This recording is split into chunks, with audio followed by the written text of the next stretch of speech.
Greetings to one and all. Here I'm just holding a flashcard with the questions that I'll be reading so I can answer along. My name is Sipesihle Sikosana, born and raised in a loving family of 4 and many grandchildren always running around. My passion and love for teaching sparked from always helping my nephews and nieces with their homework when they got back from school.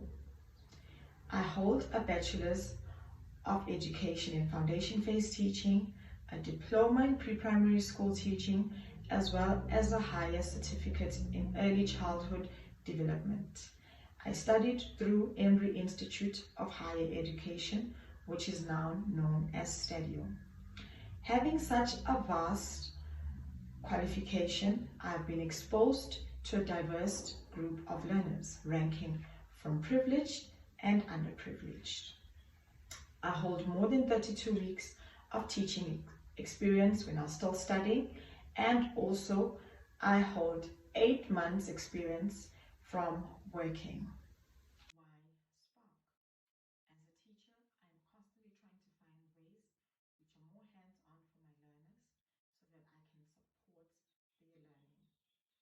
My ways of teaching align perfectly with Spark, as Spark offers a world diverse curriculum, such as a curriculum used in England for when they're teaching English, and a curriculum used in Singapore when they're teaching mathematics.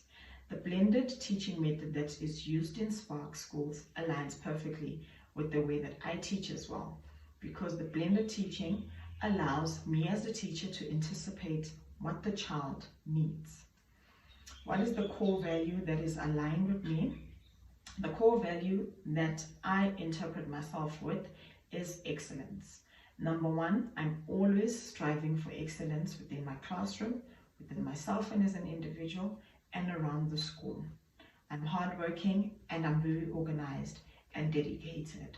I always give my learners a tricky sum at the end of each lesson, or give them a tricky question at the end of each lesson, so that I can allow their independent thinking to be sparked, and also for them to think outside of the box. So I definitely think that excellence is what aligns with me at the most. As I said, I'm very organized and I love things to go in an orderly way. So I always motivate my learners as well.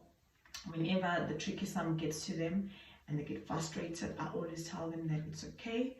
You can always try. There are other methods that you can use to get the answer. Never give up, never lose hope, and always strive for excellence in their handwriting. It must be neat, and also just working beautifully as a whole. What I would do if there's a team member who's not working, the first thing that I would do is have a conversation with the team member, try and find out why they haven't contributed anything to the task. And should the member mention that maybe they had a difficulty with understanding what is needed from the task, I can try by all means to explain it the best way that I can to ensure that they understand the task. Also, reminding the member that this is their role and this is what is expected from them. I would also then try to motivate the individual by sharing the good results that will come out of if the task is done effectively. Classroom management. So I don't know if you remember, when I was presenting the lesson, I did some movements whereby I make my learners put their hands up, touch their head, touch their shoulder, touch their tummy, and fold their arms. I find this way very effective, and I've used it in quite a number of schools where I've been. The learners always just calm down and listen to you and what you have to say. If that doesn't work, there's a method which I like using, which is I make them freeze. When they're busy rowdy, they're making a noise, they're jumping up and down, I just say freeze, and everyone freezes in a moment. And they stay frozen until I tell them to unfreeze. That usually gets them to calm down. The last method which I like doing is a breathing exercise. Allow them to breathe in and breathe out. But I make it fun for them, and I say, let's all pretend that we are the big bad wolf, So we must huff and puff. That they love the most. Time management. How do I manage my time? I'm a lover of sticky notes and big notes. I always write down the important things that need to be done either on the day or the week and have them stuck at the specific position that will remind me. My daily planner is my best friend. I have to have a daily planner whereby I plan all the things that I want to do on the day and also reflect on the things that I was able to achieve on the day. Then at the end of the week, I do a reflection of what I have taught, how much I was able to cover, how much were the children able to grasp, and is there anything that I need to go back on and reteach again. So that way I know that I'm not falling behind. Lastly, I always have an extra time for myself. It's either during my lunch break or maybe early before the learners come in to catch up on my marking.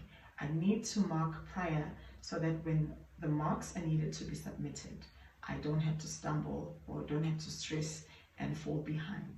I'll always be the first person or the second person to hand in the marks. Because again, like I mentioned, I am very organized and I love things to go in an organized manner. The last question is why me? Why you should hire me? I'm dedicated, I'm hardworking. You'll always find me as the last person to leave the school because I'm organized and I like to plan my things ahead. I'm a friendly face to the learners as well as the staff. The learners will benefit from having a teacher like me because in every lesson that I do, I always try and incorporate something fun, something that has science, something that they can get their hands on and just do it, experiments that they can take home. So the learners will benefit from that. The school as a whole will benefit from having a teacher who's dedicated and who does not shy away from hard work. Extracurricular activities, I will partake gladly. I can even come up with my own extracurricular activities if the school doesn't have. For example, let's say it's poetry or music and dance or spelling bees or reading competitions, etc. I am your goal for that. The school will also benefit from a person who will always go an extra mile to try and make sure that things go in an orderly way, such as if there's sports day, I will always be available to go and ask for people to donate or go and ask for people to give us discounts so we can have this for our learners. I believe that children need to learn holistically, which means they need to learn through play. And I have a lot of ideas and I have a lot of drive in me because I'm just from varsity. I have all these ideas, all these things that we have been taught, and I actually want to put them to play in the school setting. Thank you so much for granting me this interview, and I'm looking forward to hearing from you soon. And I hope that when you call me, you'll be bearing good news because I really want to be part of the team. I'm really hoping that I'm considered for the job. Thank you.